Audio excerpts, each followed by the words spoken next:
علیکم دوستو، ایک نئی کہانی کے ساتھ آپ کی خدمت میں دوبارہ حاضر ہو چکا ہوں۔ یہ بڑی دلچسپ کہانی ہے۔ بادشاہ نے ایک طوطا پال رکھا تھا۔ وہ طوطا بادشاہ کا بہت وفادار تھا اور بادشاہ سے انسانوں کی طرح باتیں کرتا تھا۔ ایک دن بادشاہ ایک سفر پر روانہ ہوا۔ ملکہ نے بادشاہ کی غیر موجودگی کا فائدہ اٹھاتے ہوئے وزیر کو اپنے کمرے میں بلوایا۔ جب وزیر کمرے میں داخل ہوا تو ملکہ نے کہا، میں بہت عرصے سے انتظار میں تھی کہ تم سے اپنے دل کی بات کہوں۔ میں تمہیں پسند کرتی ہوں اور تجھ سے شادی کرنا چاہتی ہوں، مگر بادشاہ کو رستے سے ہٹانا تمہارا کام ہے۔ وزیر دل ہی دل میں بہت خوش ہوا اور کہا کہ میں بادشاہ کو رستے سے ہٹاؤں گا۔ بادشاہ کا طوطا یہ سب باتیں سن رہا تھا۔ جب بادشاہ واپس آیا تو طوطے نے سب کچھ بادشاہ کو بتا دیا۔ بادشاہ کو شدید غصہ آیا اور سیدھا ملکہ کے پاس آیا اور کہا، سچ سچ بتاؤ ورنہ ابھی تجھے زمین میں دفن کر دوں گا۔ ملکہ نے کہا، آپ کا طوطا تو جھوٹ بول رہا ہے۔ بادشاہ نے کہا، یہ طوطا میرا محسن ہے۔ میں ہامون بادشاہ کی طرح احسان فراموش نہیں ہوں۔ ملکہ نے پوچھا، ہامون بادشاہ کون ہے؟ بادشاہ نے کہا، ہامون بادشاہ کو ایک جلد کی عجیب سی بیماری لگ گئی۔ پوری سلطنت میں اس کا علاج کوئی نہ کر سکا۔ پھر ایک حکیم نے اپنے علم سے اس کا علاج کیا۔ بادشاہ کی جلد مکمل طور پر ٹھیک ہو گئی۔ بادشاہ نے حکیم کو بہت انعامات سے نوازا تو وزیر حکیم سے حسد کرنے لگا اور کہا کہ بے شک حکیم نے آپ کا علاج کیا ہے، مگر یہ وقتی طور پر عارضی علاج ہے اور یہ حکیم ایک جاسوس ہے جو ہمارے ملک میں جاسوسی کرنے آیا ہے۔ بادشاہ نے فوراً حکیم کے سر قلم کرنے کا حکم دے دیا۔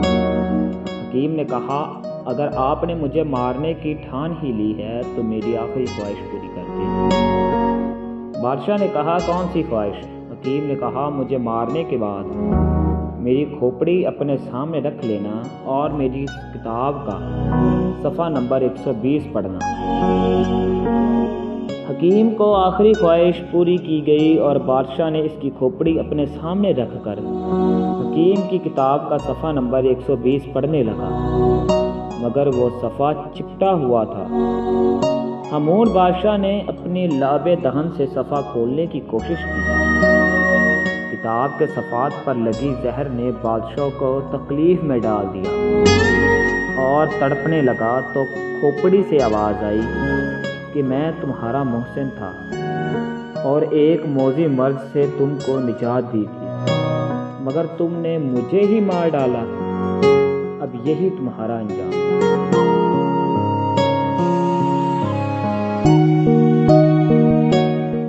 بادشاہ نے جب یہ ساری کہانی سنی تو کہا، اے بادشاہ سلامت، میں ثابت کروں گی آپ کا یہ طوطا جھوٹ بولتا ہے۔ یہ کہہ کر ملکہ نے ایک چال چلی۔ اس نے اپنی ایک کنیز کو کہا کہ آج ساری رات تم طوطے کے اوپر ساری رات تھوڑا تھوڑا پانی ڈالتی رہنا، اور دوسری کنیز سے کہا کہ تم ساری رات طوطے کے نیچے بیٹھ کر چکی چلاتی رہنا۔ جب صبح ہوئی تو ملکہ نے کہا، بادشاہ سلامت، رات موسم کیسا تھا؟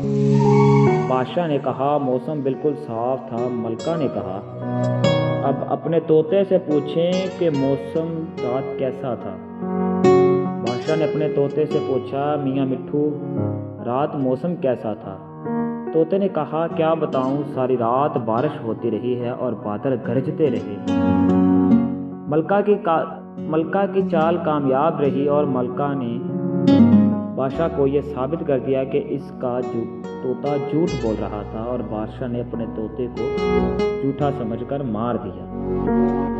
کچھ دن بعد یہ بات ثابت ہو گئی کہ ملکہ اور وزیر کا کوئی چکر چل رہا ہے اور بادشاہ نے ان دونوں کو رنگے ہاتھوں پکڑ لیا۔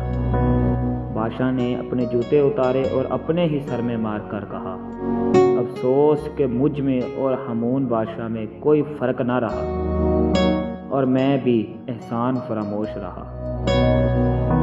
اس کہانی کا اخلاقی سبق یہ ہے کہ ایک انسان ہونے کے ناطے ہمیں یہ بھی سوچنا چاہیے کہ اللہ تعالیٰ کے ہم پر بہت سے احسانات ہیں جن کا شمار کرنا بھی ناممکن ہے۔ کیا ہم بھی احسان فراموش تو نہیں؟